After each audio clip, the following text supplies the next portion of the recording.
As you can see, we are successfully back from Birmingham with the new sawmill, and we are about to unload it from my van, and my sister and her boyfriend helping me to do so.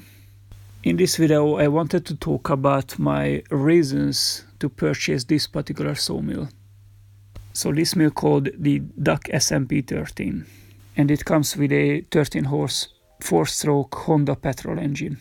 So usually I make voiceover on my videos and I have to repeat several times what I want to say and re-record it again and again because I'm an absolute terrible speaker. But in this occasion I decided to talk into the camera, and I did it for quite a long time, which is really unusual for me.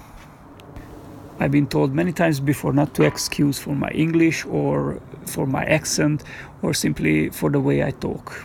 But you know, I'm sitting here editing my video and I have to listen to my own speech, and it feels like torture, and I would not be surprised if you will think the same.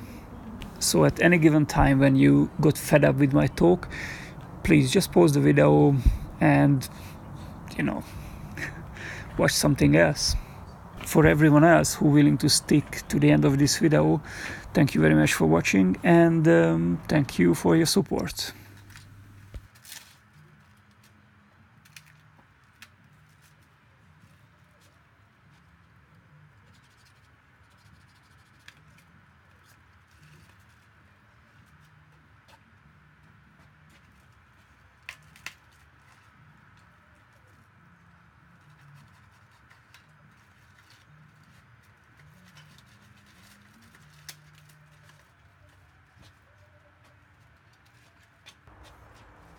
I decided to lubricate sliding metal parts on the sawmill with WD-40, at least for now, because I don't want to put grease on it, because sawdust will stick into grease.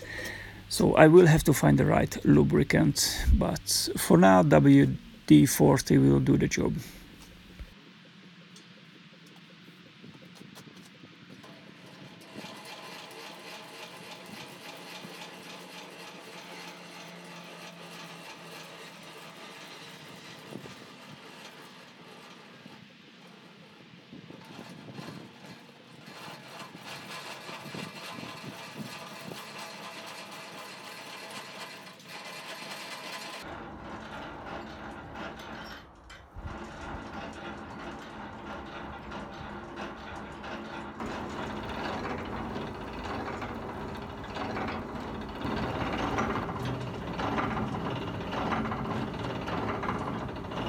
Hi guys, thank you for sticking with me.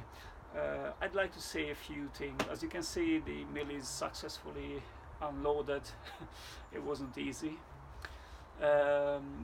First of all, excuse me for the spelling mistake. I do regularly make spelling mistakes in my videos, and I will probably continue to do so. So the correct spelling is not duck like the bird with U, it is with A. Somehow I missed that. Anyways, so the company called Dack Forestry and is owned by Arthur Vina. I'm not sure if I pronounce his name properly, excuse me if not. And I know him for quite a while. I'm purchasing all my saw blades from him. He's an eBay seller as well as myself, and we've been in touch for quite a while. I've been looking at this mill for a long time. It took me a while to make my mind up to make that purchase, and there was several reasons for me to go with this mill instead of all the other ones on the market. So there are things I like about this mill, and there are other things I don't like about it, and I'm gonna tell you all about it. So let's start with the positive things. My absolute priority is a cutting capacity of the mill, and I wanted something which is able to cut big logs, and this is able to cut well over 700. The distance between the blade guides, as as I measured, it's like 750 mil, so I should be able to cut easily 700 wide slabs on this mill. And in this price range, all the other mills max out at 550 approximately. I was looking at like the Forester mills, and in the same price category, their mill only cut 550, and 400. The widest slab you can cut is 400, as far as I remember, and it's not big enough for me. So I wanted to keep the budget low and get something I can, make big slabs. And this was the only one in this price range. The positive things on it is built like a tank. When I seen it on pictures, it didn't seem to be that big. But when I walked into the warehouse and I seen the machine for the first time, I was shocked on the sheer size of that thing. It's built the frame from 80 by 80 box sections, thick gauge material. It is a tank. It is a tank.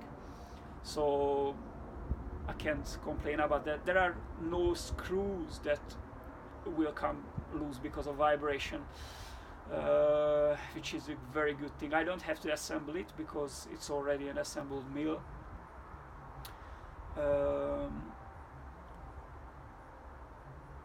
It is made to do the job purely. I mean, nothing fancy about it. There is a minimal engineering design gone into that machine. It's not overcomplicated. They kept it very simple, which means that there are less parts to break and then replace over a long period of time. So that's a positive for me. It's a manual mill, so you have to push the mill. I might change this in the future because of the simple design. I know I won't be afraid to make slight modifications to it to adjust it to my needs, because there are a few things I will want to change on it, but that's fine. The downside to let's stick with the positives for now. It has a Honda engine, 400 cubic centimeter Honda engine with 13 horse. I think it's big enough for me. I don't think I'm gonna need anything bigger. My homemade mill had only 3 horse, 2.2 kilowatts, so it's way stronger than my homemade one, which I was able to cut slabs 650 mil wide, which is crazy big. So that's a big step forward. Raising and lowering, I'm very pleased with it on this machine compared to my homemade, which it's my fault. I made it crap and it was a pain to work with. This one, well, it's gonna be a dream. Let's put it this way. I like that thing about it. The truck, it comes with 2 sections of truck, which is also fully welded, U channels and strong, robust thick gauge material. I'm not gonna need 6 meters. With 2-3 meter section adds up 6 meter. You need to weld it together. It's not attached with screws. You need to weld it, which is fine with me. I'm good welder. I can weld. But I'm not going to need 6 meter. I would not ever want to cut wider, longer locks than 2.5 meter for the kind of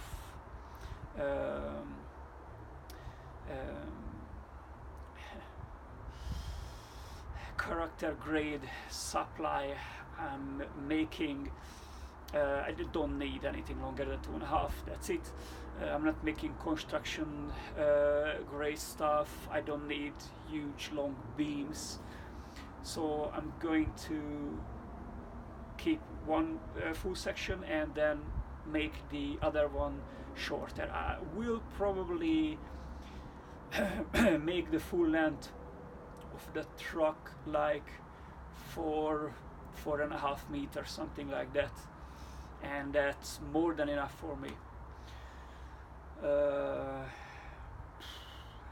Yeah, what else did I wanted to say? A few minor things bothers me on it. Well, this is a crudely made machine. Finishing touches, there isn't an awful lot on it. The aesthetics of the machine was absolutely secondary when they made it. The paint job is pretty poor. It's hand painted. Ideally, I would say you will get a nice machine with if it's a powder coated finish or something like that, probably more durable. I already have scratches and rust on the thing, surface rust on the thing.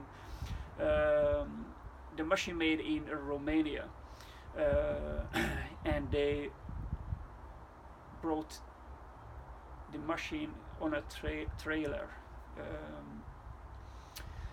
and halfway the cover got blown off from the machine and got rained on and things like that. So well, it developed a little bit of surface rust. Not the end of the world. It doesn't make a huge difference to me. I can clean it up if I want to, lubricate things, and that's fine.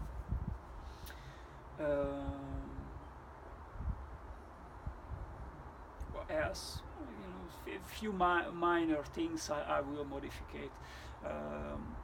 The handle, which is the clutch, basically, it's a long tensioning screw to move the motor and engage the drive wheels with the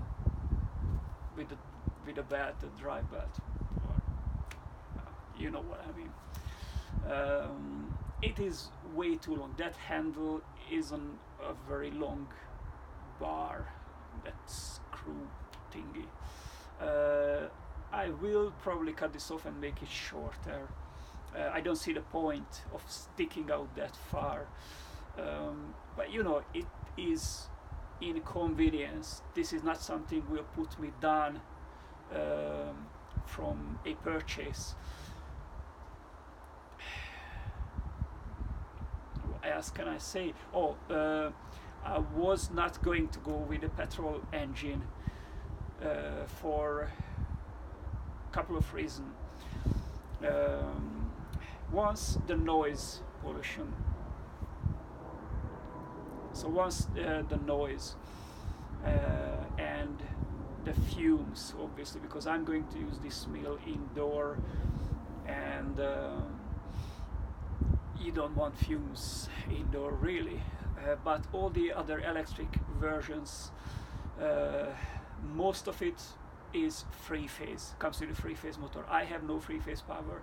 I was thinking to get a three-phase converter, and I've been in contact with an electrician to find out if my wiring and my current power supply will be able to run or not a phase converter.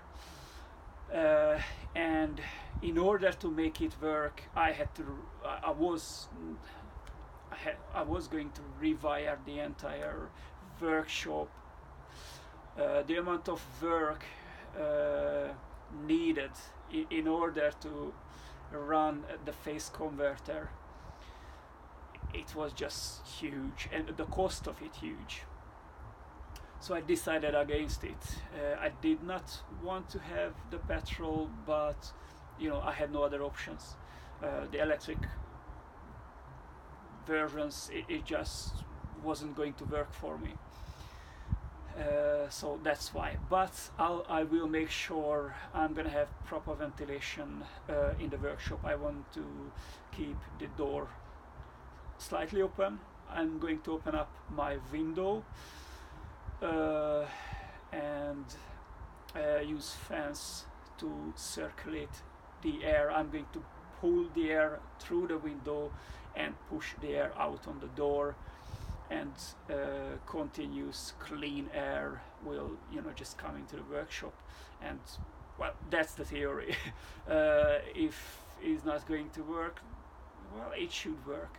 I did run a motor already for a few minutes, and it seemed to be very clean. So I think I'll be all right.